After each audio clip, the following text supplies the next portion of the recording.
Bien, bienvenidos a todos. Tengo el gusto de moderar esta mesa, que es la comisión AC 24, que titula Publicaciones, Diseño y Política Editorial. Mi nombre es Andrés Laguna, así que voy a estar ayudándolos a ordenar esta sesión. Déjenme comenzar un poco con la parte más formal. Entonces, básicamente, bienvenidos. Esta es la decimosexta edición del Congreso de Enseñanza en Diseño. Su gestión se realiza en el marco del Instituto de Investigación de la Facultad de Diseño y Comunicación de la Universidad de Palermo. El instituto abarca tres áreas: formación de posgrados, maestría, doctorados y postdoctorado multidisciplinario en diseño, actividades de investigación, que son las que se llevan a cabo en el programa de investigación con sus más de 25 líneas, que luego se publican en los cuadernos del Centro de Estudios en Diseño y Comunicación.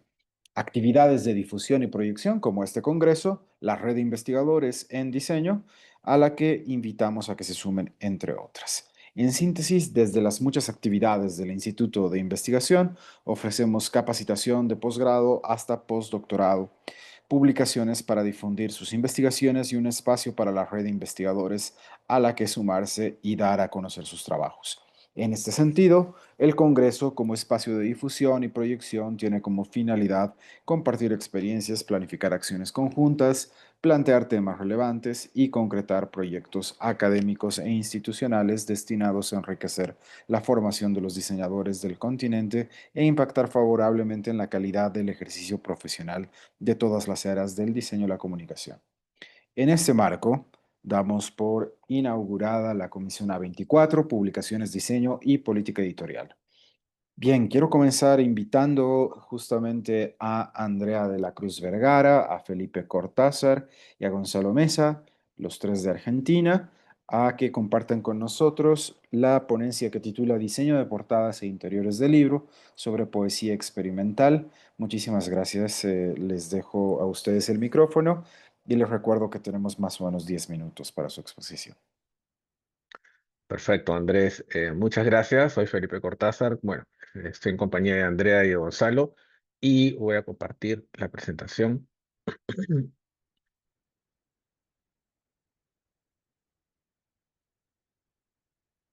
Acá está. El tema que vamos a presentar es el diseño de portadas e interiores del libro sobre poesía experimental, desarrollado en el curso de Diseño Editorial 1 de la especialidad de Diseño Gráfico de la Facultad de Arte y Diseño de la Pontificia Universidad Católica del Perú. Un poco para el contexto del curso de diseño editorial, el taller introduce al estudiante en el diseño editorial, integrando creativamente cultura, semiótica, comunicación y tipografía, así como procesos orientados al usuario. El contexto del estudiante fue algo particular, ¿no? Quería comentarles, los alumnos que tuvimos no tenían experiencia previa en diseño editorial y en el uso de la herramienta de InDesign. El curso heterogéneo, teníamos un grupo heterogéneo de alumnos respecto al nivel de propuestas y dominio del proceso de diseño. Los alumnos también tenían una necesidad constante de asesoría y acompañamiento. Y finalmente, el horario nocturno, ¿no? Que dificultaba que el alumno llegue activo a clases. En el curso desarrollamos tres proyectos, ¿no? Tres proyectos editoriales. Los dos primeros proyectos abordaron fundamentos del diseño como columnas, retículas y jerarquías. Y el tercer proyecto consistió en diseñar la portada y interiores de un libro de poesía experimental, fomentando la expresión libre de los estudiantes mediante el uso de lenguaje y la tipografía. Para ello, tomamos en cuenta proyectos de Alfabeto y Abrúmate Suspiro, obras del poeta experimental peruano José Aburto, destacado por integrar palabra, imagen y tecnología en su trabajo poético. Para ello, decidimos realizar un taller de poesía experimental con José Aburto y los alumnos, como una manera de una experiencia vivencial de que conocieran tanto al autor como también tuvieran un contacto directo con lo que era la poesía experimental, ¿no? Este taller tuvo dos partes. La primera parte, una exploración analógica de la poesía con papeles, posits y materiales diversos. Y la segunda parte, la creación de experiencias poéticas en realidad aumentada, ¿no? Acá en el primer video podemos ver a los alumnos, ¿no? Justamente en la primera parte, en la parte analógica, que están haciendo con papel, con posits, están haciendo como cómo jugar con la palabra, con un infinito, por ejemplo, ¿no? Y bueno, totalmente enfocados. En realidad fue una excelente experiencia. Y en la segunda, cómo mediante la creación de un QR, ellos con una imagen que ya habían creado previamente y sin conocimientos de programación pudieron experimentar la relación de imagen con poesía, con el texto, ¿no? Adelante, Gonzalo. Bien, a continuación les contaré sobre el proceso de diseño que permitió a nuestros estudiantes materializar sus propuestas. Se comenzó con la parte de investigación y conceptualización, donde cada estudiante interpretó cada uno de los textos que les tocó desde su propia sensibilidad y perspectiva. Y este análisis fue fundamental para definir el enfoque que iba a tener su propuesta más adelante. Por ello, en este caso vamos a ver dos rutas, una que son un tanto diferentes, una en este caso más expresiva pero relacionada a la semántica de la palabra, teniendo en cuenta el significado del título. Siguiente, por favor.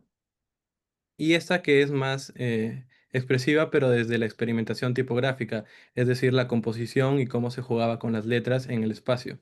Siguiente. Luego de la investigación y estos primeros bocetos que vimos, se pasó al diseño de la portada tipográfica, y este proceso permitió que los alumnos comprendieran la fuerza que tenía el texto como imagen, ya que ellos llegaban al curso teniendo la idea de que una portada de libro casi siempre es o una ilustración o una fotografía acompañada del título, pero aquí lograron comprender las posibilidades que les daba la tipografía. Siguiente. Entonces, el objetivo en este ejercicio fue que no usaran la tipografía simplemente para decorar la cubierta, sino usarla como un recurso que dialoga con el enfoque poético del autor. Siguiente.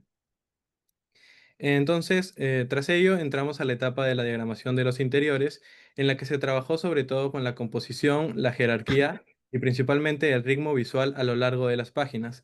Y en esta etapa se exploró cómo el diseño editorial, teniendo en cuenta la ilustración o el juego de tipográfico, podía acompañar y sobre todo también expandir el significado que ya tenía el poema. Siguiente.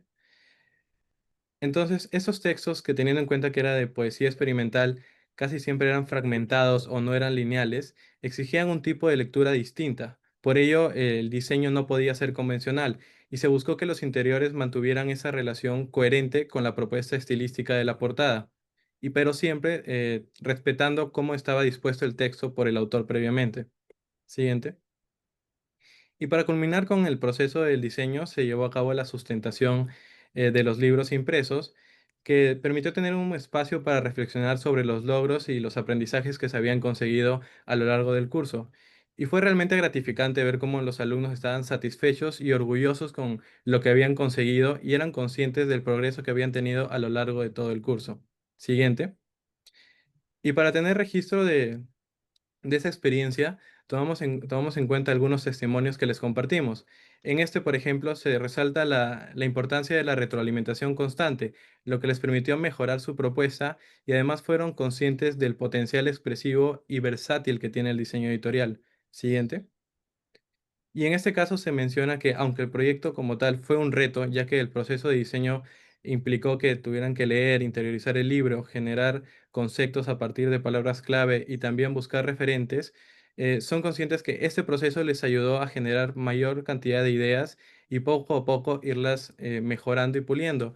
Y también son conscientes de que se resalta la importancia de tomar distancia de la pantalla, es decir, ya probar con imprimir su producto para ir puliendo detalles y mejorar cosas como la legibilidad o el equilibrio a lo largo de las páginas. Estos testimonios reflejan y demuestran que este proyecto no solo les enseñó desde el aspecto técnico, es decir, el uso del InDesign o las herramientas digitales, sino también fortaleció sobre todo su confianza creativa, y eso es algo que realmente valoramos en el curso. Bueno, Para compartirles las conclusiones de la presentación, fue un proyecto que permitió a los estudiantes justamente disfrutar del proceso, como les hemos comentado antes. Han podido expresarse personalmente y de la experimentación, justamente también manteniendo las normas del diseño, ¿no? Se logró que los estudiantes también puedan expresarse creativamente, perdiéndole el miedo, el temor a la herramienta digital, al InDesign, ¿no? Que era un programa que utilizaban por primera vez. Las propuestas fueron plasmadas con mucha versatilidad, ¿no? Con toda la flexibilidad que permite el diseño editorial. Y finalmente la dinámica, ¿no? Del autor con los alumnos fue un punto de quiebre dentro del curso, ya que los alumnos se sintieron muy motivados, realmente fue un éxito y con la experiencia, y asimismo también el clima del aula, digamos, fue muy positivo. En el clima del aula hubo más confianza, una compenetración con el tema. Ahora, a continuación, voy a mostrarles algunos de los proyectos destacados del curso. En este caso, podemos ver el proyecto de Camila Benavides sobre el poema Abrúmate, suspiro, donde Camila manejó el concepto de la lectura, que es un viaje por los recuerdos del narrador, ¿no? La sensación, la nostalgia, la calma, utiliza tonos tierras y cremas, contrastando con unas ilustraciones muy expresivas. Aquí en el proyecto de Cintia Palante de Abrúmate, suspiro, el concepto es la cualidad del agua, ¿no? Su movimiento, la capacidad de dispersión, evaporación, que conversa con las emociones que transmite en la obra, como soledad, frustración y añoranza. En el proyecto de Sebastián Sucasaire, de Abrúmate, suspiro, Sebastián quiso plasmar el desahogo del autor y plasmar sus emociones mediante la ilustración, ilustraciones bastante expresivas por sí, ¿no? Muy buen proyecto.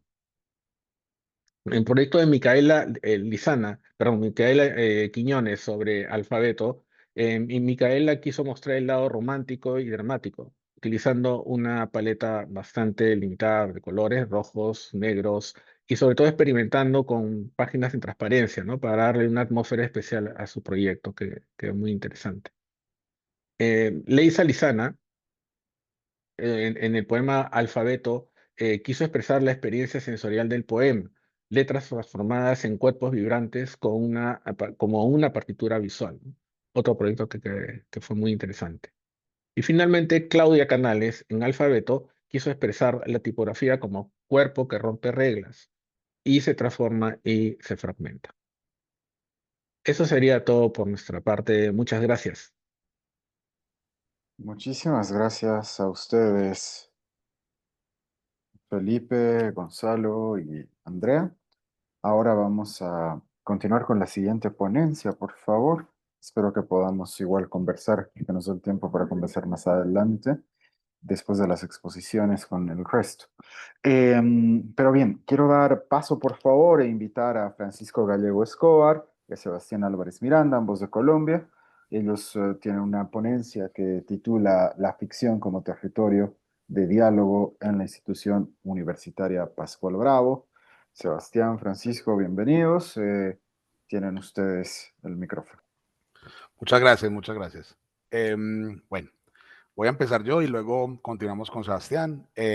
Vamos a hablar tal vez de una manera reflexiva de todo el proyecto, porque en el encuentro tenemos unos espacios en los que vamos a hablar específicamente de los talleres de creación, pero aquí vamos a tratar de abordarlos en el tiempo que tenemos para tratar pues como de explicar un poquito qué salió de ahí y qué es lo que hemos logrado. Pero también si quedamos abiertos pues a cualquier duda o cualquier pregunta que consideren más adelante. Empezamos con la idea de la ficción como territorio de diálogo en la institución universitaria Pascual Bravo, cuando tratamos de preguntarnos sobre la construcción de identidad de los estudiantes del Pascual Bravo en los contextos, digamos, de las narrativas territoriales que se construyen eh, desde el siglo XIX, desde la colonia, incluso desde la colonia, pero llegando al siglo XIX y pasando pues el siglo XX, muy arraigados en contextos campesinos de esa época, pero que luego se transportan a la urbanidad y que empiezan a dialogar de alguna manera con esas nuevas generaciones llegando ya al siglo XXI, y esos mitos siguen estando allá, los abuelos siguen hablando de esos mitos y de esas leyendas, y los estudiantes traen estos mitos y los compartimos en el día a día en la universidad. Y empezamos a preguntarnos qué de eso es importante en la construcción de identidad, y empezamos a desarrollar diferentes proyectos que trabajaran ese tema. Uno de esos proyectos es este que les vamos a contar. El proyecto inicia precisamente para fortalecer ese tema de la construcción de identidad desde los mitos y las leyendas, pero también con otras necesidades, digamos, un poquito más institucionales de la universidad, que es fortalecer el tema de lectoescritura y de narrativa de los estudiantes, y ya específicamente en el contexto de la Escuela Pública de Diseño y de la Facultad de Diseño Gráfico, de la Facultad de Diseño, en la que está el programa de diseño gráfico, el tema de fortalecer precisamente esas competencias y esas habilidades que participando de alguna manera en esos procesos de ilustración, que hacen parte pues como de la construcción narrativa de estos mitos y de estas leyendas. Entonces, antes de comenzar a explicar específicamente qué fue lo que hicimos, nos gustaría presentarnos un poquito. Mi nombre es Francisco Gallego, como lo dijo el compañero. Tengo experiencia alrededor de 20 años trabajando en temas de producción audiovisual y de narrativas audiovisuales, y ahora muy enfocado también en la investigación de las narrativas gráficas, hablando específicamente pues cómics y novelas gráficas.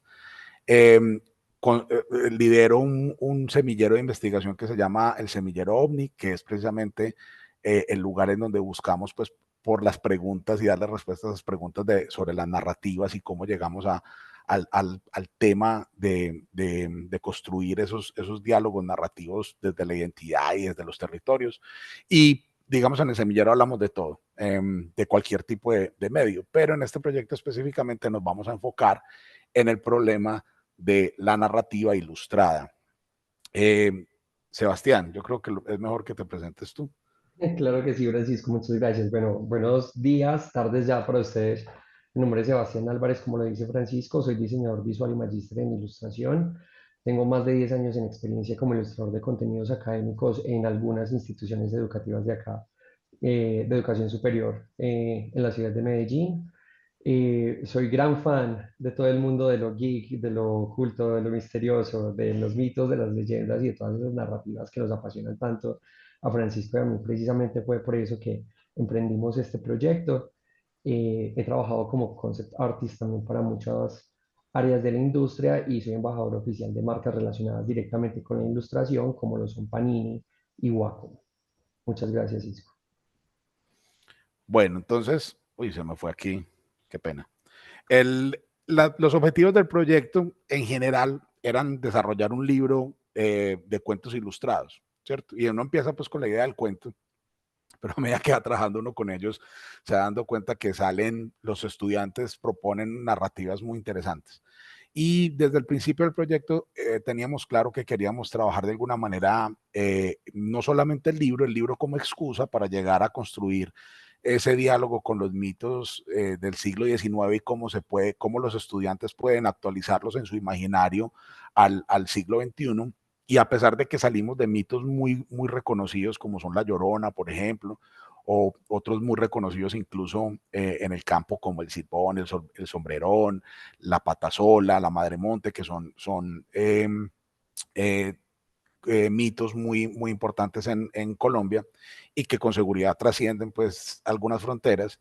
La idea de poder también acompañar a los estudiantes en un proceso de narrativa que no fuera solamente desde lo físico, sino que integrara otras formas de narrativa que podrían ser digitales, ¿cierto? O incluso virtuales, en diferentes contextos de virtualidad que pueden ser tanto la virtualidad como la entendemos clásicamente, pues como la idea de la realidad virtual, pero también en otros procesos como realidad aumentada y otras formas diferentes de entender la virtualidad. En ese contexto, en esa idea, surgieron unas propuestas de expandir esos relatos a podcast o radio dramatizados o radiocuentos, ¿cierto? Que son parte pues como del proceso que todavía se está dando.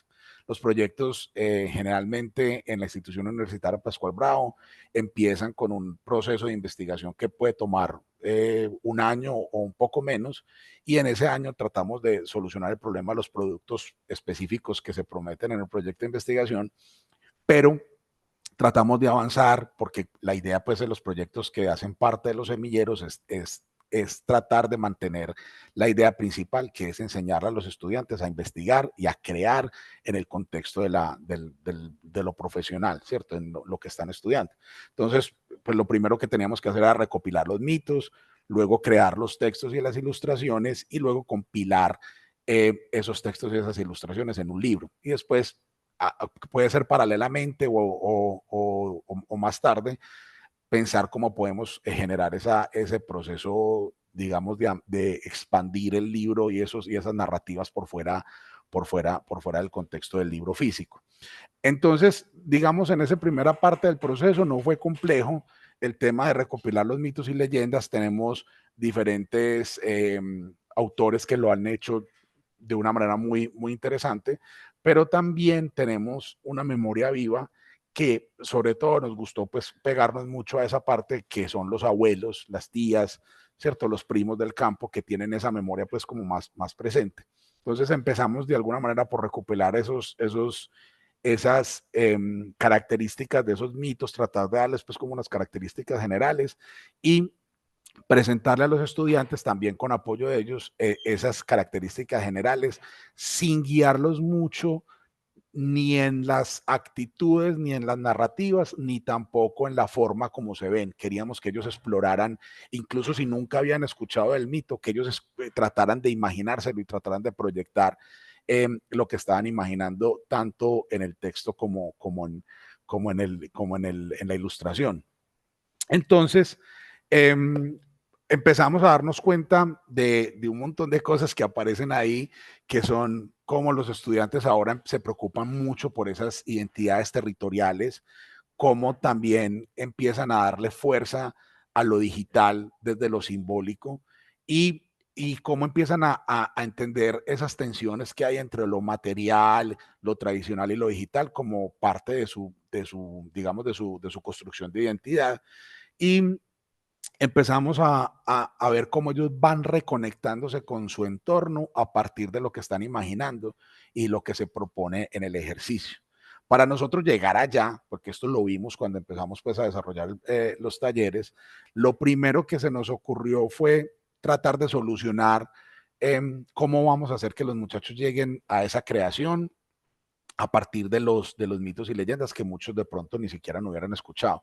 Entonces desarrollamos una metodología de construcción de talleres de los productos en un taller, de una metodología aleatoria en la que ellos no pudieran escoger cuál era el mito con el que se querían trabajar o que querían ilustrar o que querían escribir, sino que a partir de elementos aleatorios, algunos análogos, otros digitales, pudiéramos llegar a que ellos tuvieran de alguna manera un reto, ¿cierto? Una dificultad. Y esto nos mete un poco en la metodología del aprendizaje basado en retos y también darle como una problemática al estudiante, pero que dejar que él sea el que la solucione solo y proponga unas soluciones. Por eso, incluso en el resultado que tenemos mitos y leyendas que se construyen desde lo narrativo y desde lo gráfico, muy diferente a como tradicionalmente se han presentado, y eso nos gustó mucho porque precisamente se propone algo nuevo desde esa identidad de los mitos. Entonces, para eso hicimos esa presentación de esa recopilación activa de los mitos y las leyendas, tratar en el contexto de la reescritura, generar esos relatos de forma aleatoria, en el contexto de las ilustraciones, generarlas también de manera aleatoria y presentarles otros elementos que no fueran solamente los mitos, ¿cierto? Como espacios, cosas que tuvieran que hacer parte de eso. Para eso utilizamos los dados que están viendo, que entre otras cosas esos dados algún día tendría que hacer un proyecto para hablar un poco más de eso, que son unos dados muy artesanales que se utilizan en Antioquia de manera de casino, ¿cierto? Entonces la gente le apuesta a la copa o al ancla, y nosotros cogimos esos dados que los he recopilado yo en mi vida, y los utilizamos para darle un elemento aleatorio a la ilustración. De ahí salieron pues diferentes procesos que nos gustó mucho. También utilizamos los dados clásicos de juegos de rol, los de dados de 8, dados de 10, dados de 20, para llegar a encontrar esos elementos que construyen la narrativa, tanto en el texto como en la ilustración. Entonces ahí que aparecen unos conceptos claves, pues que esto es muy teórico, pero voy a tratar de pasar rápido para que podamos hablar específicamente de lo que se hizo. Narrativas emergentes, que es lo que aparece en las historias que ellos están contando. Las ficciones sociales, que son esos mitos y esas leyendas que comparten como habitantes de ese territorio. Esa identidad translocal, tratar de construir esas narrativas gráficas y textuales pensadas para que la puedan leer personas del siglo XXI y no personas del siglo XIX, ¿cierto? Entonces empiezan a haber actualizaciones, no solamente en el personaje, sino también en la narrativa y en la forma como cuentan las historias. La idea de la narrativa expandida y la co-creación, ¿cierto? Porque estamos ahí todos mirando, revisando, aportando, comentando, conversando sobre lo que está pasando. El taller, a pesar de que cada estudiante hace su texto o hace su ilustración, todos estamos juntos trabajando en el proceso y preguntándonos sobre cómo podría ser la mejor forma de hacerlo. Entonces aparecen unas dinámicas muy interesantes, porque a pesar de que cada estudiante entrega su producto, todo esto surge de una co-creación, de una narrativa emergente cultural que aparece a partir de lo que compartimos como habitantes de un territorio dado. Sebas, te doy paso para que hables un poquito como de esto de lo que logramos en términos generales, las ilustraciones y los cuentos, y para que cuentes un poquito el proceso de ilustración, que creo que es interesante en el contexto del evento. Claro que sí, Cisco, muchas gracias. Bueno, realizamos dos talleres, uno para obtener todos los cuentos, otro para obtener las ilustraciones. Las hicimos en el marco de la semana institucional, en la cual los muchachos tenían un poco más de tiempo libre para ser partícipes de este tipo de proyectos. Para nosotros también ha sido una gran dificultad poder vincular a los chicos a este tipo de iniciativas por cuestiones de horarios, por las múltiples jornadas que contamos a nivel institucional, y también porque coincidió con época de ejercicios finales de cada una de las asignaturas, pues que los chicos estaban cursando en la institución, así que fue bastante complejo poder como coincidir en este tipo de espacios. Por lo tanto, estos dos talleres fueron una solución bastante práctica para poderle dar solución a esas situaciones. Dentro del taller de escritura obtuvimos 23 cuentos originales y en el de ilustración obtuvimos 21 ilustraciones. Un ejercicio sumamente satisfactorio porque, como decía Francisco al principio, logramos el fortalecimiento de esas competencias que no solo son el objetivo de nosotros como semillero y como proyecto, sino que también hacen parte de los indicadores que debemos cumplir de forma institucional. Entonces logramos una gran articulación que nos permitiera como suplir todas esas necesidades de manera simultánea. El ejercicio de ilustración fue sumamente interesante porque, como decía Francisco, fue obra del azar en muchas medidas. No queríamos que las ilustraciones estuvieran tan permeadas por los gustos personales de los chicos. Sabemos que sigue siendo un ejercicio sumamente subjetivo, permeado por todos sus referentes culturales, pero de alguna manera queríamos lograr una unidad, una coherencia visual dentro del proyecto. Por lo tanto, planteamos esa metodología de briefing que no solamente les decía a ellos cuál era el mito, la leyenda que debían trabajar, sino que también se les dieron otros elementos, tales como los que nos brindaban los dados, pero se determinaron ciertas estéticas, cierto manejo de pinceles, una paleta de color definida, un formato cuadrado para que fuera muchísimo más fácil la implementación de las obras dentro del libro que se va a realizar posteriormente. Entonces, creo que un reto bastante grande, y quiero aclarar que nosotros no somos enemigos de la inteligencia artificial, que sabemos que está acá para quedarse y que es una herramienta de trabajo bastante completa en toda su existencia. Queríamos asegurarnos de que si se daba el uso de la inteligencia artificial en cierta medida, fuera más en el proceso de conceptualización y no tanto en el proceso de desarrollo de la obra como tal. porque para nosotros es prioritario fortalecer esa competencia ilustrativa en los chicos porque hace parte de las competencias propias de nuestros programas, ¿cierto? Entonces, en medio del ejercicio también nos aseguramos de que los chicos nos compartieran sus bocetos, la implementación de los planos de color, la implementación de las texturas, hasta llegar a estas horas finalizadas. En la presentación anterior no se percibía muy bien porque por cuestiones de unidad gráfica, pues todas compartían el mismo color, pero aquí podemos ver un poco más de los resultados a los cuales llegamos. También les dimos unos referentes. Me colabora Cisco con la de paleta de color, la diapositiva 7, por favor. Esa. Teníamos un portafolio de referentes visuales que para nosotros son sumamente potentes, como son las ilustraciones del Laberinto del Fauno, por ejemplo, los ejercicios que realiza Guillermo del Toro, las portadas que se hacen para los libros de Lovecraft, unos referentes un poco más actuales, como serían, por ejemplo, las ilustraciones de Benjamin Lacombe para los cuentos de Edgar Allan Poe, todo el proceso de bocetación de Guillermo del Toro en sus bitácoras de trabajo que son sumamente potentes y expresivas. Entonces ese era el norte que le queríamos dar a los chicos, recordándoles claramente que no queríamos como imponer un estilo gráfico, sino que queríamos lograr una unidad para un proyecto que fuera consistente a nivel visual, pero que de igual manera nos dejara representar toda la diversidad del bagaje cultural que los chicos traían para la elaboración de este ejercicio. Podemos mostrar, si querés, aquí al final como los resultados. En la parte de ilustración, rápidamente, el portafolio hace parte también de, este portafolio hace parte también de los contenidos de la semana del diseño. Como pueden ver, son muy variados los estilos, los colores, la representación, la forma como entendieron el proceso de desarrollo tanto de la ilustración como de lo textual. Me gustaría mostrarles un poco el tema desde lo narrativo, también desde lo textual, porque lo gráfico pues se ve inmediatamente y se entiende fácilmente. El texto es un poco más complejo de compartirlo y mostrarlo, de hecho, porque algunos son más largos, entonces quise compartir como los más cortos. Esta, por ejemplo, lo escribe Mariana Morales Ospina y habla sobre todo de la Madre Monte, que es un personaje muy interesante. Y también tenemos La Cabellona, un cuento también muy cortico, y estos dos los pueden encontrar en este portafolio.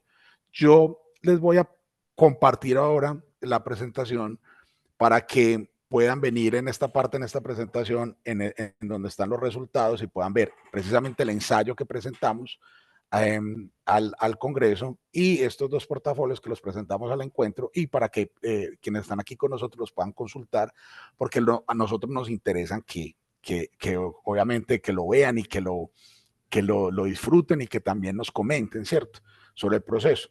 ¿Qué sigue después de esto?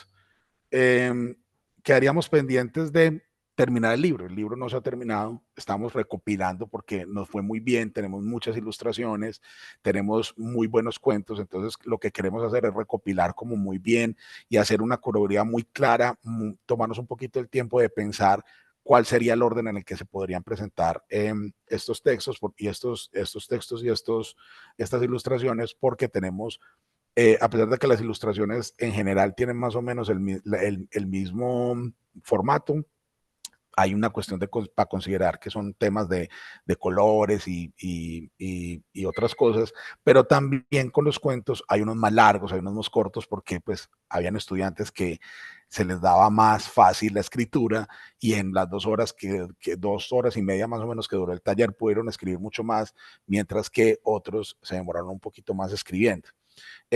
Claro, el taller, hay que ser honestos, era claro de 2 horas y media, pero pues obviamente no terminaban de hacerlo en 2 horas y media, y lo que hicimos fue que les dimos un tiempo para que entregaran, que fue básicamente un fin de semana, casi la semana, porque el taller de ilustración se hizo el martes y el taller de escritura se hizo el viernes, y más o menos lunes y martes teníamos una carpeta compartida donde estaba todo el material. Entonces falta terminar de construir el libro y obviamente pues todas las revisiones rigurosas de editoriales que acompañan al libro. Y ese es básicamente el proyecto que estamos haciendo.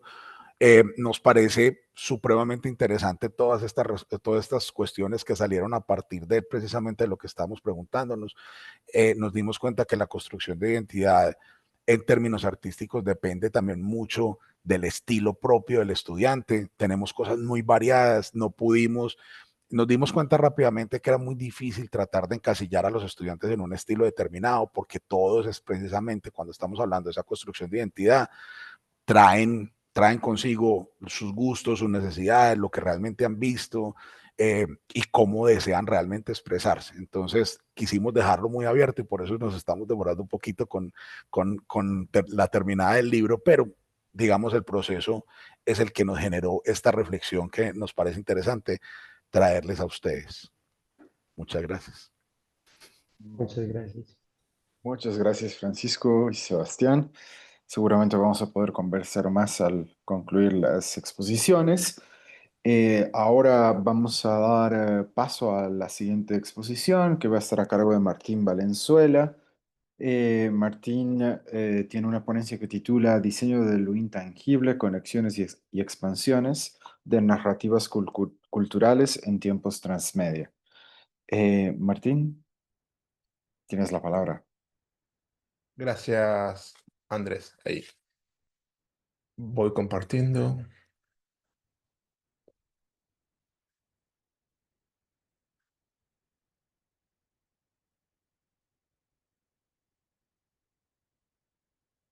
Bien. Bueno, gracias por la invitación. Muy interesante lo que se viene escuchando hasta ahora. Yo voy a hacer un breve recorrido de una investigación que no está concluida, que está empezando. Digo, el año pasado trajo una investigación ya concluida, así que este sería como un estado exploratorio y una especie de estado del arte sobre algo que me interesa profundizar, que es el rol del diseñador y del editor en el mundo transmedia de la expansión narrativa. Eh, la búsqueda sale de entender cómo en la actualidad los consumos culturales dejan de ser productos cerrados en sí mismos para convertirse en narrativas de paso, que se expanden en múltiples medios, múltiples soportes y que tienen limitaciones o expansiones según el medio en el que se emplacen. Entonces, entender el rol de el editor, el diseñador como tomador de decisión en la expansión y el control de estos relatos. Porque lo que entiendo investigando que muchas veces los contenidos ya se conciben desde la creación como redes y entramados que atraviesan diferentes soportes, lenguajes y dispositivos. Y la cuestión del dispositivo mediático como la capacidad de expandir un relato o limitarlo según la lógica propia de este dispositivo o soporte. Entonces, entender que la obra ya nace desde la concepción en la cuestión transmedial o pensada para expandirse y no tomarlo el contenido como producto tan cerrado.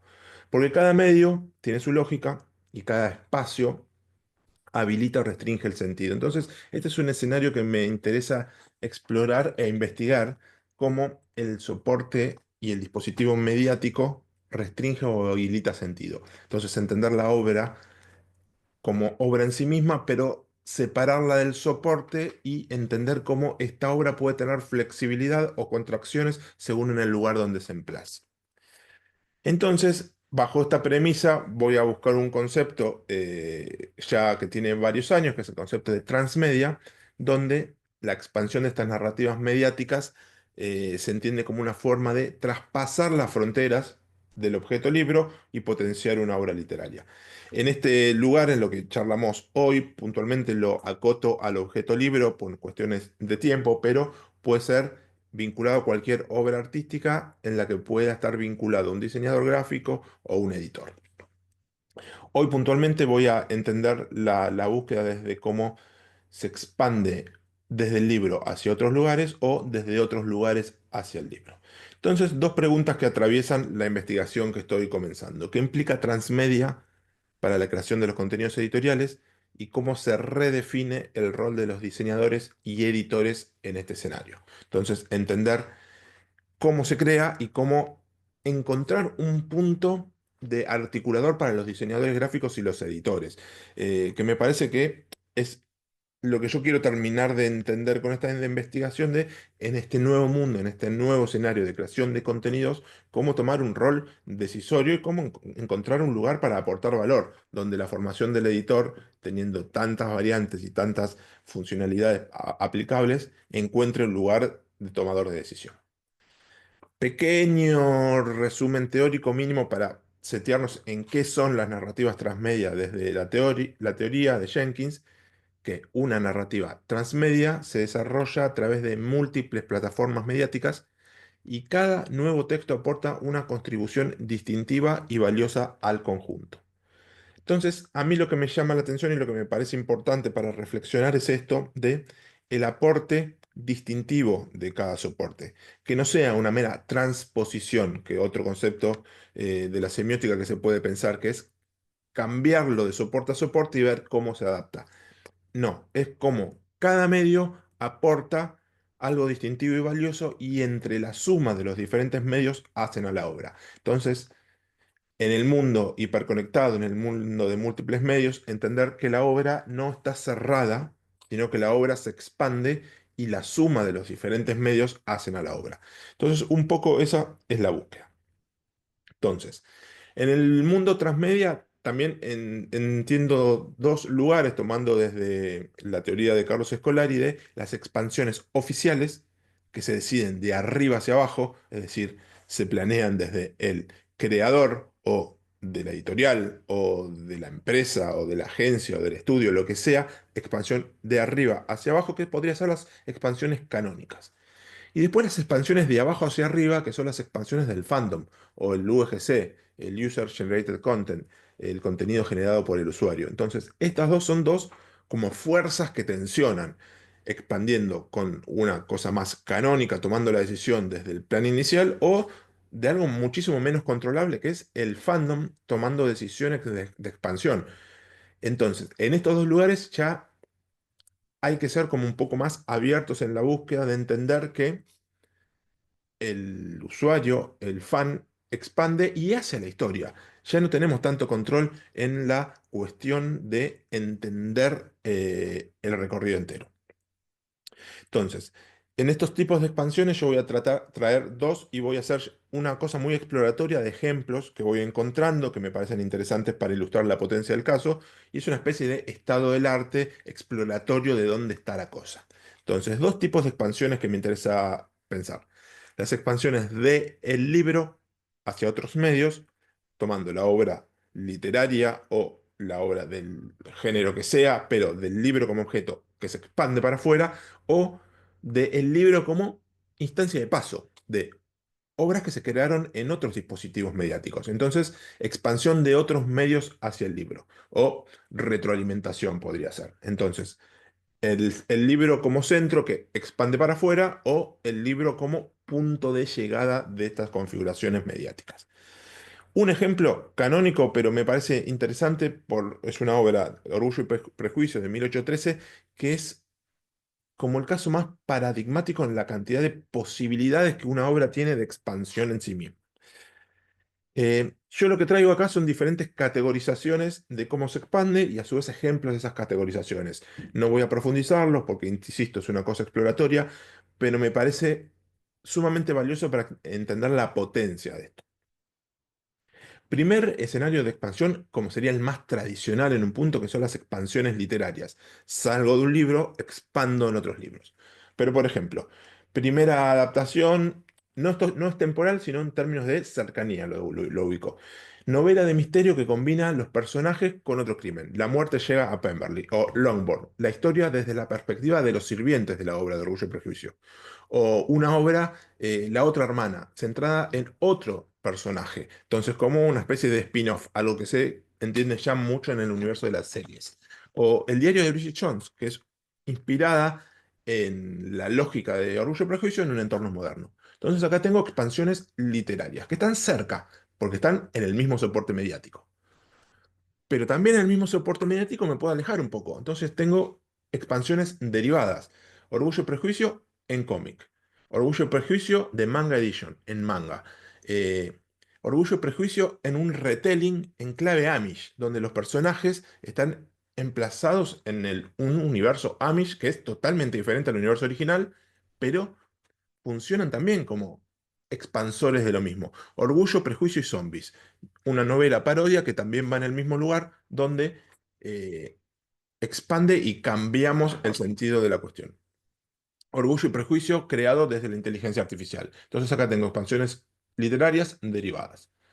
Me cambio de soporte, me voy al cine, Orgullo y Prejuicio, la película de Hollywood, Pride and Prejudice, la película de Bollywood, de India, o una película de un fan obsesionada con el universo Austen que crea un parque temático, o una película creada en el mundo de los perros de exposición, también desde la misma búsqueda, o Orgullo, Prejuicio y Zombies, hecho la película, o Fight Island, que reimagina la historia en clave LGBT. Entonces, acá lo que me interesa para profundizar es como un nodo central, que es una obra, empieza a configurar un universo de expansiones y tensiones que a veces están más cerca, a veces están más lejos, pero hacen ya el universo en general.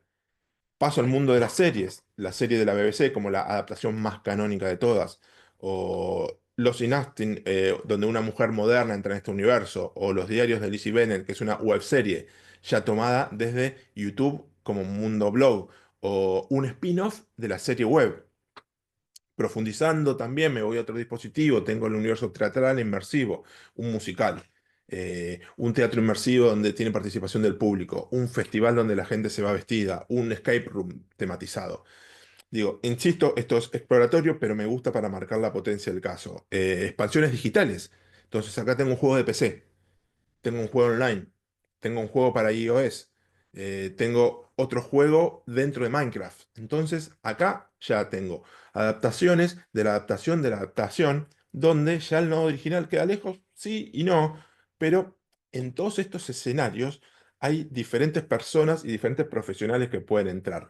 Y para cerrar y hacer una mini reflexión de este caso puntualmente, bueno, acá tengo expansiones digitales interactivas.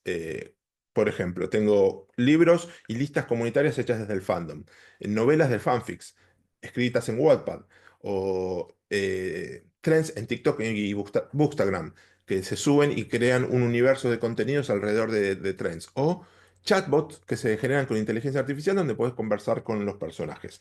Entonces, acá me parece que hay un montón de soportes, un montón de formas que van desde diferentes lugares donde el editor, el diseñador puede tener un rol interesante como coordinador de estas cuestiones, que un poco traeré algunas puntas de las conclusiones más adelante, pero me interesa pensar. Segundo caso, un poco más cercano, sobre todo en Argentina, que es la serie El Eternauta, se estrenó este año en Netflix con mucho éxito, pero es una obra que yo vengo investigando hace tiempo porque me parece central también para la historieta argentina, que es El Eternauta de 1957. Esta obra también tiene esta cuestión de lo expansivo y las diferentes adaptaciones en diferentes soportes. Está el Eternauta como narrativa continua o narrativa seriada. Está la obra donde esto salía semana a semana o, en un suplemento, en una cómic tradicional en los 50. Después, al reeditarse en libros, se hace en narrativa continua. Entonces ya tengo una adaptación donde empiezo a sacar algunos paratextos.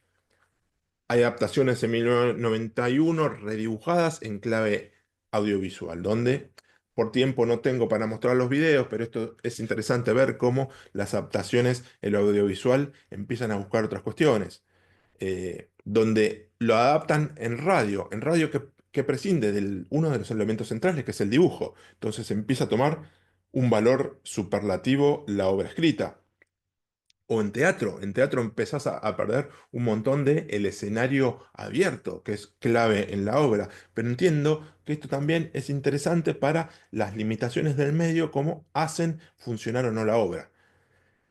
Un disco entero pensado alrededor de un montón de bandas, cada banda hizo un tema homenajeando o trayendo algo de la obra. Entonces vos tenés en un dispositivo mediático totalmente diferente que es de música, cómo esto se expande.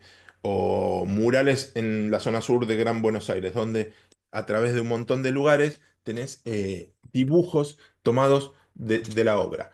Entonces acá tenés ya el espacio físico donde empieza a ser, ya empieza a ser más que una obra.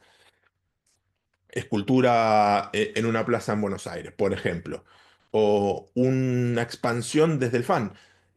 Cada una de las líneas de viñetas está hecha por un artista diferente, donde reimagina la obra con el mismo texto, con otros dibujos. Entonces, esto me parece interesante pensar cómo la expansión y la contracción a través de múltiples soportes habilita o restringe sentido. Una obra donde se hace una muestra, esto se hizo hace algunos años en Tecnópolis en Buenos Aires, donde había maquetas, había dibujos, había fotos, había réplicas de las armas, cosas que salen de la página escrita para tomar el espacio físico.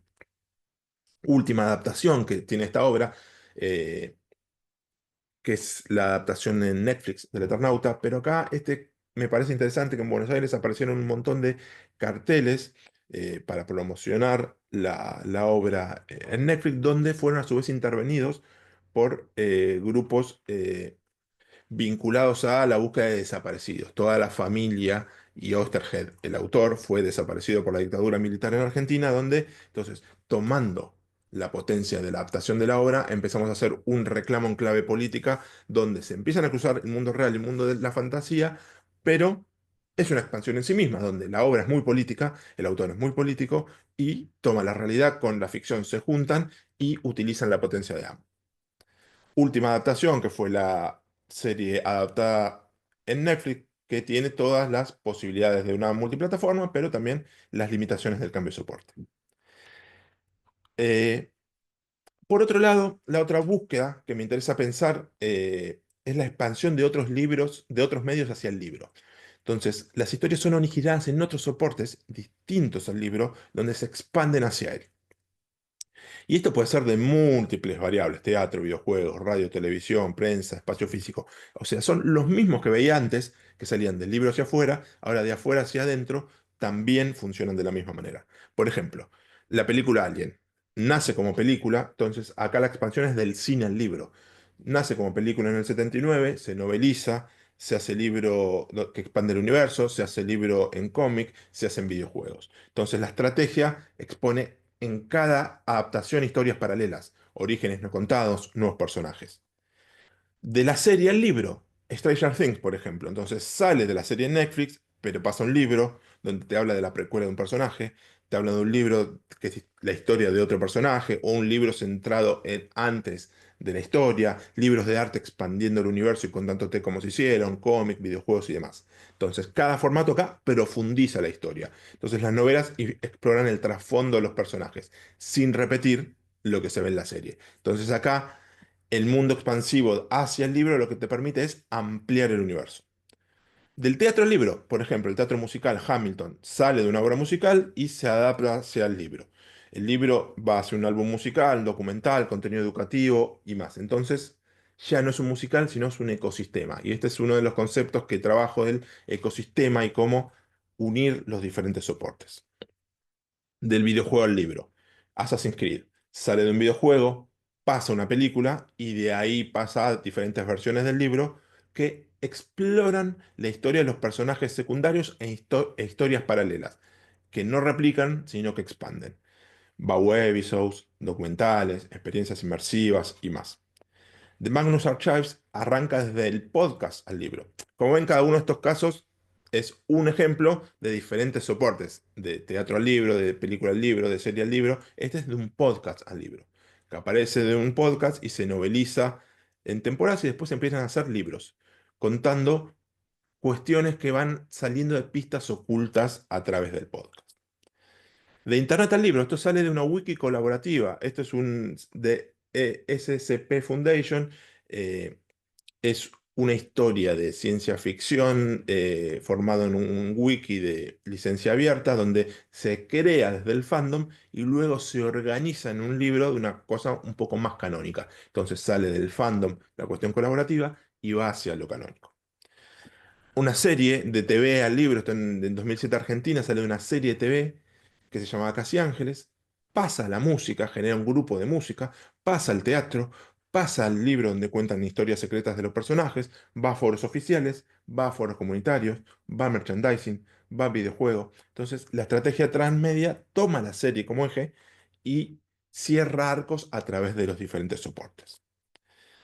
De la música al libro, por ejemplo, el caso de la banda musical Gorillaz, que tiene una banda presencial, que a su vez es virtual, que a partir de ahí genera un libro de los personajes, genera libros de arte contando los diseños de los personajes. Entonces, esta construye un universo narrativo alrededor de una banda. El proyecto desdibuja los límites entre música, arte y storytelling. Entonces, acá me parece que se entiende un poco eh, la potencia de la cosa. Entonces, para cerrar y traer un poco las conclusiones. ¿Cuáles son las posibilidades que tenemos como editores y diseñadores ante este universo? Primero, como gestor y curador de las narrativas. Entonces, entender el rol del diseñador y el editor como la posibilidad y la potencia de diseñar las estrategias para la construcción del universo narrativo y supervisar la coherencia de estas cuestiones. Asegurar la calidad, el valor añadido de cada expansión, evitando la mera repetición. Gestionar la relación entre los contenidos canónicos y las contribuciones del fandom. Esta cosa de la curación de contenidos, entender el bosque, además ver la película completa. La creación de una biblia transmedia para planificar cómo seguía la expansión, la polifonía de voces, cómo se tienen que ver las cosas y las adaptaciones en los diferentes formatos. Entonces esto trae oportunidades y desafíos.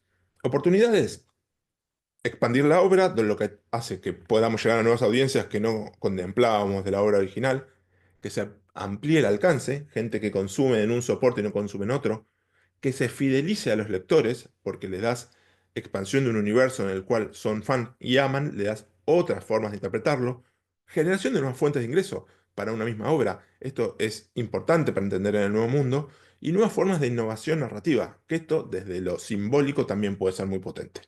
Eso es como oportunidad.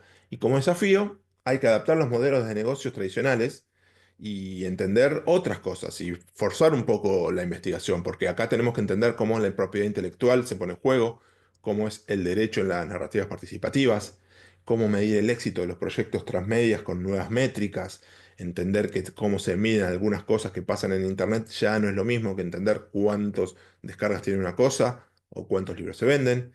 Y después gestionar los proyectos con múltiples medios y creadores de múltiples lugares diferentes. Entonces acá tengo desafíos y alternativas. Reflexión final, un poco donde estoy parado en la investigación. Vivimos en una era transmedia. Autores, diseñadores y editores necesitan ver más allá de la obra, promover un intercambio dinámico entre los creadores y el público. Yo entiendo que las manifestaciones culturales se moldean por el contexto y el entorno en el que se insertan, por lo que hay que entender a la historia no como un punto de partida o destino, sino como un nodo que enlace espacios, discursos y medios. Entonces esto más que ser un limitante tiene que ser una oportunidad que debemos aprovechar. Entonces lo que yo creo y lo que me interesa pensar es la obra que se juzgue por su adaptación, no por la fidelidad que tiene con el original, sino por el valor que trae en sí mismo, por lo que aporta como obra autónoma, que construye un universo, pero no siempre andar juzgando si está mejor o peor adaptada, sino la obra tiene un valor en sí mismo, bueno, tiene un público en sí mismo. Estará quien entra por un lugar y quien entra por otro lugar. Entonces, desde mirada, reflexión, podemos ser un poco más abiertos en cómo entendemos la creación de una obra multiplataforma.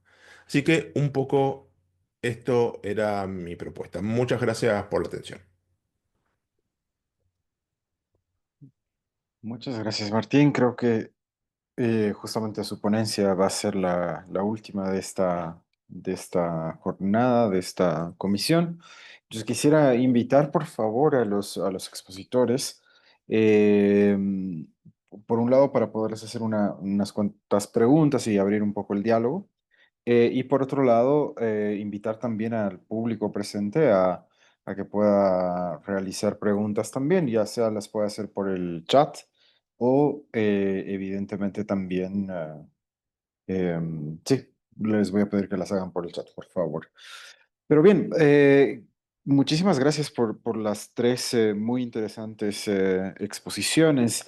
Y hay algo en lo que sí he estado pensando mucho al escucharlos, creo que sobre todo en la ponencia de Martín eso queda muy expreso, y es en la necesidad del trabajo colaborativo y por otro lado, en la importancia que puede tener hoy día am, la transversalidad de los proyectos. ¿Cuán importante dentro de la aproximación que han tenido es justamente la posibilidad de trabajar de manera transversal con distintas disciplinas, con distintos enfoques, pues todos, bueno, los dos primeros proyectos han trabajado con el texto literario como materia prima para la ilustración y evidentemente Martín ya nos planteaba justamente este diálogo con distintos tipos de soportes. O sea, cuán importante hoy día, y además pensando en la formación del diseñador, está, o el comunicador visual, está en su capacidad para tener un conocimiento mucho más amplio, mucho más transversal, mucho más interdisciplinar. No sé si alguien quisiera responder a la pregunta. Sí, Francisco. Sí, yo quisiera hacer una claridad para responder a la pregunta. Las ilustraciones no salieron de la narrativa ni la narrativa de la ilustración, bueno, de la narrativa cultural, pero no de las narrativas que se generaron en los talleres. Y eso fue de hecho, el taller de ilustración se hizo, como les decía, un martes, mientras que esa misma semana se hizo el viernes el de narrativa. Y básicamente esa fue una de las primeras preguntas que nos tuvimos que hacer en el proyecto.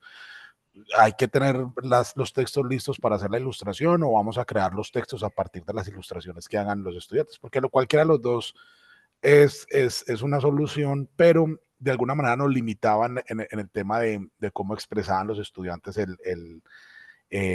su idea de cómo era ese mito, ¿cierto? Entonces, de alguna manera lo que nosotros hicimos, que no hace parte pues de lo que nosotros mostramos, pero va a ser parte del proyecto, fue que Sebastián y yo nos sentamos a trabajar en cuentos específicos e ilustraciones que salieran de una relación mucho más cercana entre los dos profesores que venimos guiando, y entonces en el libro van a ir unas ilustraciones, pues obviamente la portada a cargo de Sebastián, y son 2 o 3 cuentos que escribí yo que van a ser parte como de mostrar el proceso. El libro no se va a quedar solamente en mostrar los textos y las ilustraciones, sino también el proceso, el procedimiento, ¿cierto? ¿Cómo llegamos allá? Entonces, claro, la primera pregunta que nos hicimos nosotros es, vos sos comunicador, vos sos ilustrador, ¿cómo vamos a colaborar? Pues, ¿cómo vamos a mediar entre esas dos formas tan diferentes de generar productos? Pero sí teníamos digamos, una cosa muy clara, y era que nuestro público objetivo, en el caso específico de los talleres, los estudiantes, la gran mayoría iba a ser de gráfico, de diseño gráfico, pero también teníamos estudiantes de animación digital, que de alguna manera por la composición de lo que ellos tienen que ver en el programa y lo que van a salir a hacer cuando se gradúen, ven muchos niveles de ilustración, diferentes tipos distintos de dibujo técnico, ilustración, geometría, varias cosas pues que ellos ven durante toda la carrera. Entonces dijimos, traigámoslos también porque nos parece que aportan. Y apareció unas relaciones muy interesantes entre la forma en que colaboran los gráficos con los animadores y de alguna manera una guía, porque entre todos el único comunicador era yo. ¿Cómo hacemos para que la ilustración cuente la historia, ¿cierto? Y ahí pues fue fundamental el trabajo de Sebas, porque Sebastián lo que hizo fue, listo, Cisco, ¿cuáles son las historias que hay que contar? Y yo, bueno, primero se diseñan estos personajes que partan del texto, y él tiene que enseñarle a los estudiantes, mientras estamos haciendo el taller, cómo llegar a contar precisamente la historia que no se ha creado, porque sale de un personaje, pero la historia la tiene que crear el estudiante. Y de alguna manera lo que potencia ese proceso es precisamente lo colaborativo. No habría funcionado el taller de ilustración si yo no hubiera estado presente con ellos, acompañándolos. Y al contrario tampoco, no habría funcionado el taller de narrativa si no hubiera estado Sebastián con nosotros, acompañándonos en cómo construir esas imágenes, incluso cuando no se van a plasmar de forma textual, de forma ilustrada, sino de forma textual. O sea, cómo construimos las imágenes en la cabeza para luego venir y convertirlas en una descripción, que aunque nosotros en este proyecto no estamos trabajando con inteligencia artificial, es una habilidad y una competencia que ellos van a necesitar en el futuro cuando se enfrenten a cómo llego yo a una construcción desde la inteligencia, ¿cierto? Yo tengo que explicar a la inteligencia lo que yo quiero hacer. Entonces, no era un objetivo del proyecto, pero termina uno también aportando a ciertas cosas que uno sabe que en el futuro la relación de lo digital con lo análogo no es tan amplia la brecha como nosotros creemos. O sea, es parte de la vida real y de la vida cotidiana tanto de los estudiantes como de los profesores. Entonces, hay una relación interesante, pues, como entre lo que se hizo. Genial, gracias, Francisco. No sé si alguien más quisiera reflexionar sobre esta condición de interdisciplinariedad, de transversalidad de la disciplina. Me gustaría, digo, un poco fue lo que dije recién. A mí lo que me interesa pensar es aceptar la pérdida de control un poco en las diferentes cuestiones. Como que como diseñadores estamos como muy acostumbrados a lo planeamos y lo tenemos más visto cómo se va a desarrollar. No hablamos mucho de inteligencia artificial, que es como el fantasma que está ahí, que está funcionando medio en paralelo. Digo, a veces elegimos no mirar tanto, pero entender el público como un aporte valioso y aceptarlo como un aporte como tal, me parece que ya hasta es una reflexión vieja esta que traigo, de entender que el público aporta. Y lo que me parece también interesante es esto de la suma de las partes hace la cosa. Ya no es Ujú. la cosa que se replica, porque digo, esto cuando yo pienso un poco lo de transmedia, siempre es, no, bueno, lees el libro en físico o lo leo en la Kindle, y es muy poco. Ah, no, o lo pones en color en PDF. Bueno, pero no estás, es la misma lógica que yo tengo un libro en tapa dura, tapa blanda, es la adaptación, y no es esa la cosa, sino son pequeñas cosas que hacen a la suma. Y como último, porque esto, hace poco en una charla similar, pero alguien trajo el caso del Principito, y yo decía, y es muy como picante en esto, porque yo decía, no, bueno, en adaptación, juzgar la adaptación por la que sea, no, el Principito es el Principito, no puede, el Principito es el mejor. Sí, obvio, pero si vas con eso, no, ya está, quédate ahí y miralo y observalo desde lejos. Bueno, tendrás uno lo hacía como en plastilina, medio stop motion, era rarísimo. Digo, no era mejor, pero era otra cosa. Y ese me Mm. parece que es valioso. Es otra cosa, está bueno o no está bueno esa otra cosa que se inspira no, cuán parecido, cuán canónico es, porque como que nos quedamos, es muy del mundo del cine, ¿no? De la remake es mejor que la original. Y acá es otra cosa. Ahí, bueno, estás hablando, es como si volvés a escribir el libro, sí. En la remake es tomás el mismo soporte, lo haces de vuelta el mismo soporte, es más fácil juzgarlo. Pero cuando cambias de medio, tenés que ser un poco más flexible. Entonces me parece aflojar esas cuestiones va a permitir que tomemos mejores decisiones. Eso es un poco lo que siento. Genial, Martín. Felipe, ¿querías decir algo? Sí, por mi lado también me parece muy interesante lo que están comentando, sobre todo el último término de Martín, ¿no? De pérdida de control, quizá. En nuestro caso, bueno, un poco para dar la perspectiva, los proyectos que hicimos en el curso, los dos primeros fueron proyectos muy controlados, por decir así, ¿no? Fueron un brochure, un tríptico, columnas, retículas, uso correcto de la tipografía. Y justo en el tercer proyecto, como dijimos en antes, propusimos esta experiencia de, bueno, de poesía experimental, donde el alumno no tenía ni idea de lo que era poesía experimental, y justamente hicimos este taller vivencial con el autor. Y ahí es donde ellos han visto que la posibilidad de poder aportar no es ya tener que trabajar bajo un cliente, quizá y hacer, digamos, la descripción o la ejecución de un proyecto para un cliente real con determinados parámetros, sino ellos mismos podían expresarse, ya sea con tipografía, ilustración, de una manera, pues, ese tema de pérdida de control y sobre todo a poder aportar el lado personal, creo que ha sido un gran logro en el curso, ¿no? Ellos se han sentido muy motivados, se han podido expresar.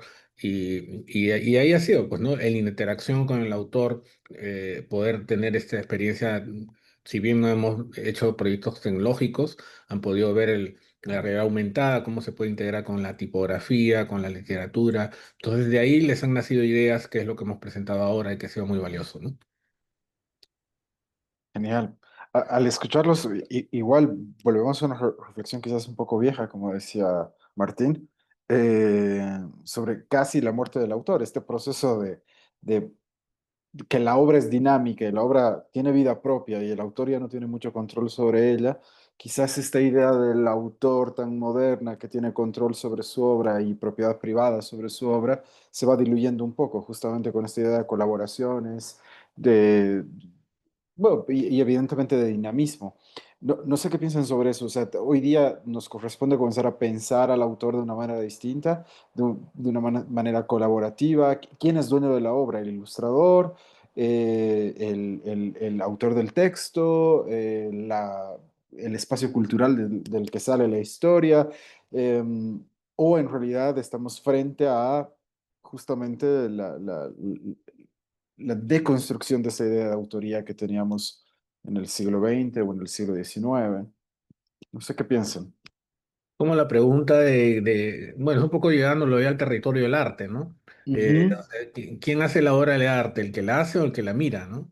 Entonces, yo creo que va por ahí, ¿no? Ya ahorita los límites son muy líquidos, las fronteras se diluyen, obviamente hay una autoría, pero de ahí a qué pasa con tu obra o con tu proyecto cuando sale afuera, como se ha mencionado, creo que Martín también lo dijo, ya pasan otras cosas, interviene el público, intervienen otros autores, otros ilustradores, o sea, tu obra ya deja, si bien hay una autoría inicial, yo creo que se dispersa, se expande justamente, y eso es lo que ha pasado en varios proyectos, ¿no? Justamente también en el ejemplo de Internauta o en los anteriores, o en el nuestro también, en el que, o sea, Burto da su texto y los alumnos, pues libremente, cada uno le da una vida propia al mismo libro, ¿no? El libro cambia totalmente de una versión a otra en cada autor. Entonces creo que sí, no sé si decirlo colaborativo, pero yo creo que es algo en constante evolución, por decir así, ¿no? Yo lo que creo acá que la discusión va a ser sobre derechos de autor, la próxima discusión a tener, porque de quién es la obra, obviamente la obra alguien la hace, si no la hace nadie la obra no sale, pero toda esta revolución que pasó con la inteligencia artificial hace un par de meses, dibujame en el estilo de, entonces ya era el estilo, era. Era, dibujame en estilo Ghibli. No, en relación a tal película o tal obra puntual. Entonces, el estilo de autor capaz termina siendo eh, l- lo que te queda como propiedad. Pero como propiedad no capitalizable en términos que lo puedo cobrar, sino del ego, o no sé cómo decirlo, como simbólico. Ah, lo hice yo. Eh, yo creo también que en algún momento se va a terminar acomodando y las empresas con múltiples derechos de autor van a seguir teniendo, digo, pienso en Disney cuando en el mundo del futuro, con la multiplicidad de derechos que tiene sobre un montón de obras, se va a terminar acomodando, pasó con la música. Eh, pero ahora estamos en una zona que parece que todo es libre y tal. También en el momento cuando bajamos MP3 y bajamos la discografía completa, apenas podíamos de cualquier... Y después se acomodó, salió Spotify y más o menos la nueva generación lo entendió. Pero creo que ya es, para mí, lo que veo ahora, hoy, 2025 julio, esto es el estilo, es lo que tenés como propiedad, lo que sos, lo que haces, no la obra en sí misma. Porque, digo, para cerrar, cuando yo traje lo del Eternauta, me parecía el caso más eh, raro es cuando lo adaptan en radio. Le sacan toda una capa, que es los dibujos, a una historieta. Entonces, ¿qué pasó ahí? Digo, lo corto por la mitad, porque ¿qué son los dibujos? Sí, los autores son el dibujante y el autor ahí. Y de repente el dibujante ya no está. Entonces, para pensar un poco, creo que es eso, para mí la charla. Bien, perfecto. Yo, qué pena, o sea, ahí me caí un momentico y quería opinar sobre la última intervención de Martín. Y es el tema de que de pronto en el estilo, que es la pregunta que nos hacíamos nosotros en el proyecto, era el tema de la identidad. Porque nosotros, claro, en el proyecto de nosotros es construyamos identidad y a partir de lo que del arte que nos están entregando los estudiantes, estamos viendo nuestra identidad. Y esa identidad es colectiva, no es de nadie, es de todos, ¿cierto? Y ahí hay una pregunta compleja también para hacerse en términos de inteligencia artificial, eh, que creo que la pregunta se explica muy bien en una metáfora. Nosotros podríamos tener un partido de fútbol jugados por robots, ¿cierto? Pero la pregunta es, ¿queremos ver partidos de fútbol jugados por robots? No es si podemos hacer arte con inteligencia artificial, es a qué arte le vamos a dar más valor, ¿cierto? No porque uno lo reconoce y poco a poco se va dando cuenta que ese trabajo que hace el estudiante o que hace el artista, salgámonos de la escuela, vámonos al campo general, el que hace el artista, sea la escritura, sea el gráfico, se genera desde la identidad y ayuda a construir identidad en la cultura posteriormente para quienes lo ven y lo observan o lo escuchan o lo leen, ¿cierto? En ese ciclo constante, pues, de la reproducción de la cultura. Entonces, esa pregunta es un problema legal, pero no sé si es un problema artístico. Las dos cosas pueden existir al mismo tiempo, la creación de un solo genio, artista que genera, pero que parte de ese diseño colectivo que se construye en la cultura y de esos imaginarios, de ahí es donde viene el tema de las ficciones sociales, de esos imaginarios sociales que se crean, pero también puede ser colectivo y no hay ningún problema, ¿cierto? Es el derecho el que le preocupa eso, porque tiene que sacarle dinero, porque tiene que... Yo no estoy en contra de eso, yo lo entiendo, ¿cierto? Pero esa pregunta la tienen que responder los abogados. Los artistas no se preocupan tanto por eso.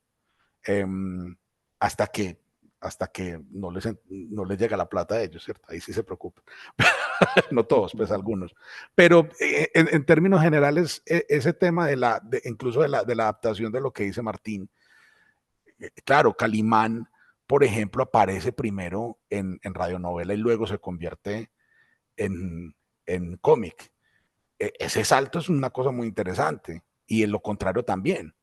Pero eso nos muestra que las formas narrativas también tienen unas intersecciones muy interesantes que no necesariamente tienen que definirse independientemente, sino que funcionan en lo colectivo. Hay una exploración que yo creo que tenemos que hacer como desde el siglo XXI, salirnos un poquito de esa idea de la modernidad, del progreso individual y de que cada uno tiene que lograr ser mejor que el otro, ¿cierto? Y empezamos a preguntarnos, y está pasando en todas partes, empezamos a preguntarnos qué significa nosotros ser parte de, qué significa ser latinoamericanos, qué significa ser colombianos, qué significa ser antioqueños en el caso de nosotros, de Sebastián y yo, qué significa ser medellinitas en un contexto de, digamos, de diáspora de otros países, de otras personas que vienen a vivir a Medellín y a ocupar nuestros espacios.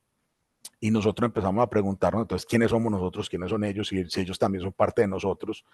Esas son las preguntas del siglo XXI, creo yo, al menos pues de la primera mitad. Después seguramente vendrán otras. Y esa pregunta responde el problema de la inteligencia artificial. ¿Qué queremos nosotros? O sea, ¿qué somos y qué queremos ver? Y hasta dónde queremos llegar en esa construcción colectiva, que sea el robot el que construya a partir de todas las cosas que ven en Internet, o queremos ser nosotros los que construyamos y a qué le damos más valor, ¿cierto? Y las dos cosas pueden coexistir, no tiene que ser un A o B, ¿cierto? Depende del contexto y en cómo, a qué le damos valor y a qué no le damos valor. Genial. Muchísimas gracias. De todas formas, hay algo que me parece interesante y es claro, esta suerte de nodos a los que hacían referencia o esta suerte de cultura colectiva y qué sé yo, muchas veces puede ser muy fácilmente ilustrable cuando es narrativa.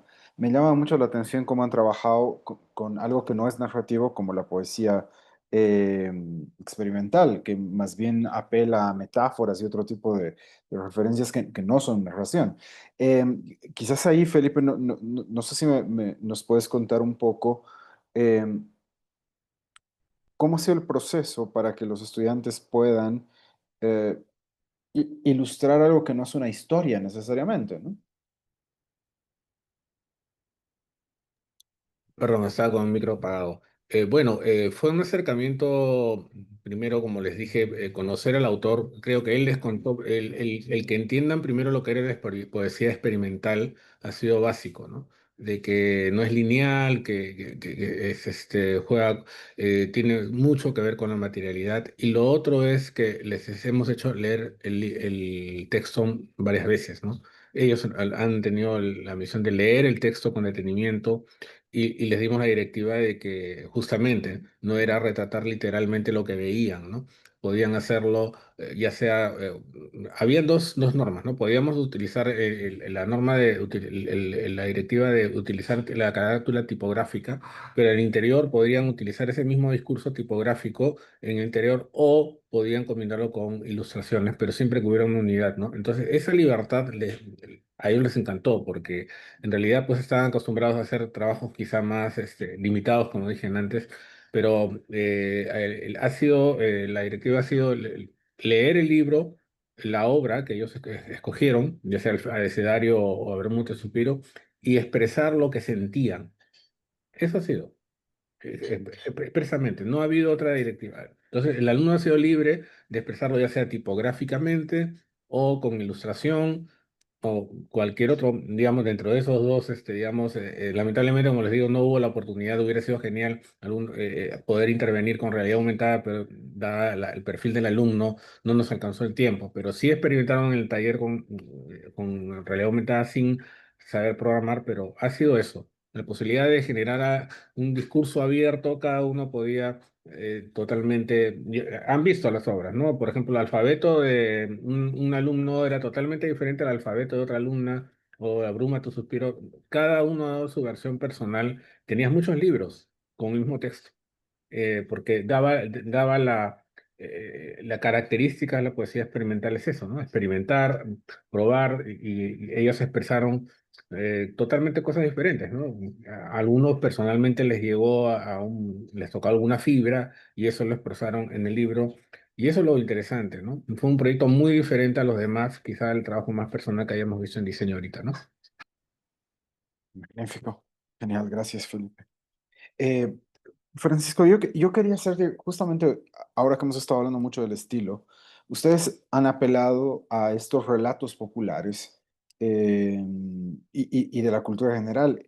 ¿No les ha sucedido que las primeras aproximaciones gráficas que han tenido sus estudiantes han sido como también de ilustración, como muy costumbrista, por decir algo, han logrado fácilmente como liberarse como esta suerte de taras que tenemos cuando nos vamos a aproximar a un tipo de relato?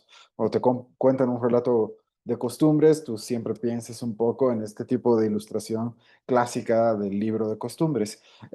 O los chicos ya venían como liberados de esta suerte de preprogramación a la hora de aproximarse. O sea, si quieres, yo voy a decir una cosita chiquita del texto, pero creo que la están preguntando más por la ilustración. En el texto no fue muy sencillo, porque los muchachos de diseño gráfico trabajan poco la escritura. Entonces, sí, es un problema. Por eso es que parte del ejercicio era meterlos un poco en el desarrollo de eso. Entonces, ahí vienen con muy poquitos referentes. Es parte del trabajo de nosotros también sentarnos y mostrarles esos referentes, pero en ese sentido, pues no hubo muchos problemas. Ellos cuentan las historias, que también hay un hallazgo, ahora que lo pienso, en estilo y en forma. Ellos vienen muy con sus formas y tampoco hemos querido editarlos precisamente evitando eso. Queremos que sea muy honesto lo que salga y que la gente pueda observar también y tomar sus propias decisiones cuando lean el libro, qué es lo que está sucediendo alrededor de la lectoescritura con los estudiantes. Ahora, de todas maneras, quienes se inscribieron, que fueron menos que los que trabajaron en la parte de ilustración, quienes trabajaron la parte de escritura, son estudiantes que tienen esa sensibilidad y que leen pero poco de lo costumbrista. Entonces ahí también hay una cosa que hay que mirar más adelante. El tema de sus referentes son libros y son textos internacionales o latinoamericanos, ¿cierto? No tanto. Y de lo colombiano, lo obvio, Gabriel García Márquez, ¿cierto? Entonces, que es digamos, una construcción de territorial ajena a la antioqueña. Nosotros nos relacionamos con ciertas cosas, ¿cierto? Hay cosas que nos parecen, pero claro, porque Gabriel García Márquez escribió sobre lo que pasaba en la costa Caribe y nosotros estamos mucho más en el interior. Sin embargo, hay pues elementos muy similares, pero uno no siempre se identifica tanto con Gabriel García Márquez como una persona, pues un lector de la costa que puede sentir realmente lo que está hablando en los libros ahí afuera, ¿cierto? Entonces, nosotros también hemos hablado de la idea de que es un momento bueno para hablar de Medellín porque está de moda, ¿cierto? Uno utiliza la palabra, está de moda y tal vez haya interés, no por lo comercial, sino interés general, cultural sobre lo que sucedió en Medellín y lo que sucede ahora. Eso en cuanto al texto. Entonces los muchachos les daba dificultad ubicarse incluso en lo rural y se ubicaban más en lo urbano. Y ahí pues ganamos un poco porque era lo que queríamos, que ellos actualizaran mucho pues como esas ideas. Sin embargo, hay historias desde diferentes, que eso es también muy interesante, la idea de que varios construyeran sobre eso, entonces algunos hablan sobre esto, otros sobre otro, entonces se pueden ver diferentes visiones. No sé, Sebas, ¿qué decís vos desde la ilustración? Bueno, desde el lado de la ilustración, yo tengo una percepción similar a lo que plantea Andrés en el cuestionamiento, pero yo creo que no es más ligado como al costumbrismo, sino que sí podemos tener cierta percepción como genérica de las obras de los muchachos al inicio de los ejercicios, no tanto tirando a ese imaginario que todos tenemos colectivo de lo que eran nuestros mitos y leyendas, sino que es algo que está más construido con los referentes que los muchachos están consumiendo hoy en día, lo que es el anime, lo que son los videojuegos, lo que son los cómics, lo que es toda esta industria del stream y todos estos aspectos que los mantienen constantemente alimentados, son los que están dictando una nueva imagen muy genérica porque hay muy poca necesidad de exploración, ¿cierto? Entonces, el principal objetivo de nosotros era como precisamente reivindicar y volver a colocar en el mapa todos estos relatos tradicionales de nuestros mitos y leyendas, porque surge la necesidad a partir del desligamiento que están viviendo estos muchachos con esas relaciones, con esos orígenes, con esa cultura, con esa tradición oral, porque nuestro objetivo ni siquiera era revivir el mito tal cual como nosotros lo conocemos, ¿cierto? Era obtener la reinterpretación propia del estudiante a partir de esos referentes que él tiene. Entonces, este imaginario colectivo de lo que era Antioquia a nivel cultural, mitológico y de leyendas se desdibuja cuando lo traes a la nueva realidad de estos muchachos y empezamos a ver unas ilustraciones que empiezan a atender al anime, a los juegos, a las series que ellos ven. Ese tipo de personajes todo el tiempo empiezan a estar presentes, ¿cierto? Entonces, sí fue una percepción genérica de la obra en un inicio, pero no desde la tradición costumbrista de lo que es nuestra cultura, sino de ese efecto que está causando esa globalización, esa inmediatez de las redes sociales, de las transmisiones y todo esto que los muchachos consumen hoy en día, que están permitiendo que a pesar de que cada uno está detrás de una pantalla trabajando su propia ilustración, siempre llegan a unos puntos comunes, ¿cierto? Y sí fue bastante complejo desligar esos puntos comunes, aunque no era el objetivo, ¿cierto? Creo que también es muy valioso ver cómo esas influencias permean estos relatos tradicionales que nosotros queríamos rescatar, ¿cierto? Porque en alguna medida eso lo van a hacer mucho más interesantes y mucho más digeribles para ellos, porque ellos pierden interés en esta tradición, pero tal vez si podemos llevarlos a estos puntos comunes que generan esos nuevos contenidos que ellos consumen, podamos hacer que generen un poco más de diversidad o que sean un poco más llamativos para ellos. Buenísimo. Muchísimas gracias, Sebastián y Francisco. Martín, tú justamente hablabas de esta pérdida de control y evidentemente la narrativa transmedia, esta narrativa en la que evidentemente el relato se expande a distintos soportes, implica un poco eso, y hemos hablado justamente de ello, pero también, y eso me ponía a pensar al escucharte, se ha convertido en una herramienta fundamental de mercadeo. Hay muchísimas marcas que están comenzando a utilizar herramientas transmedia, como hago una publicidad dentro de un videojuego, la hago en YouTube y incluso puedo escribir como pequeñas crónicas en periódicos, etcétera, etcétera, etcétera. Y más bien ahí hay un control corporativo del relato hasta el punto extremo.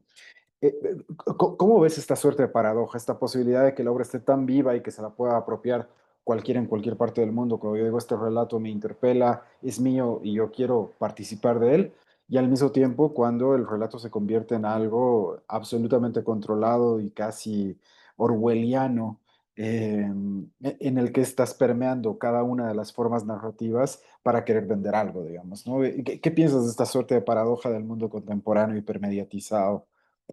Es interesante porque ahí en la presentación un poco lo planteaba como dos grandes formas de lo transmedia, de arriba para abajo, que es la que decís vos, la corporación controlando todo, la Biblia transmedia, este documento que tienen las grandes corporaciones.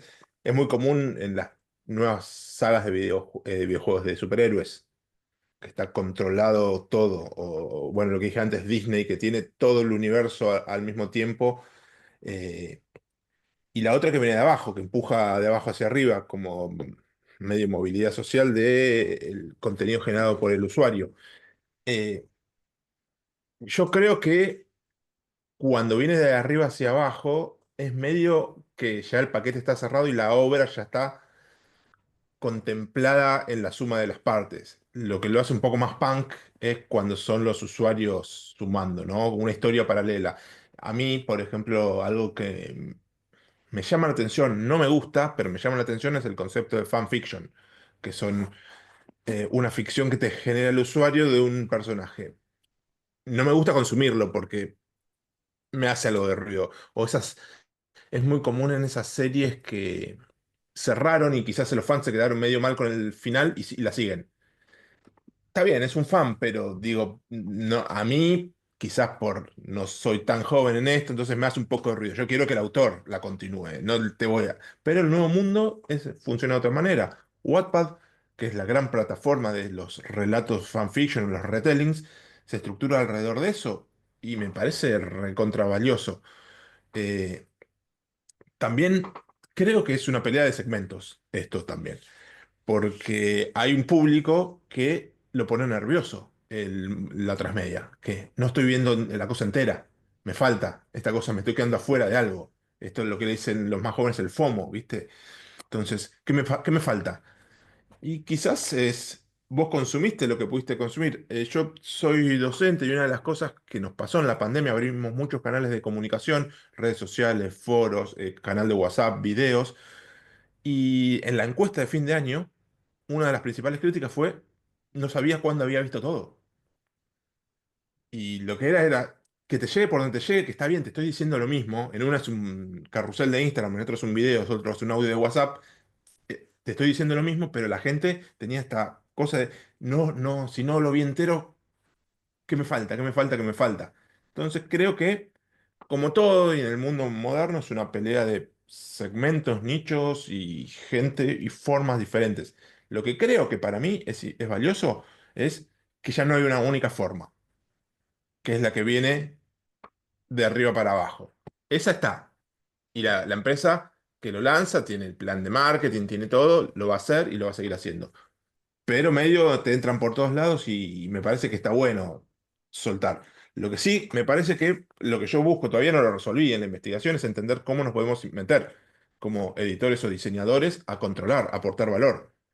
Porque alguien tiene que ser el curador o no, pero podemos encontrar nuevas formas.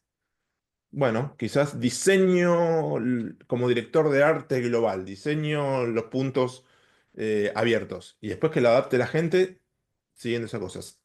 Hay que ver. Estoy en proceso de ver cómo funciona. Genial. Bien, agradecerles muchísimo. Creo que a mí me ha gustado mucho escucharlos y sobre todo tener la posibilidad de discutir en torno a los aportes y las investigaciones que han hecho. Bien, con eso entonces nos despedimos con esta comisión. Agradecerles nuevamente un montón a quienes han estado en la sala y agradecer a Florencia por su coordinación y a Alejandra también por toda la información que nos ha pasado. Bien, agradecerles a todos los ponentes, agradecer al público, y yo con eso me despido y espero que nos encontremos muy pronto. Muchísima suerte, muchas gracias y espero escucharlos y ver su trabajo pronto. Muchas gracias por la invitación. Gracias. Muchas Gracias, gracias a hasta todos. luego. Hasta Hasta luego. luego.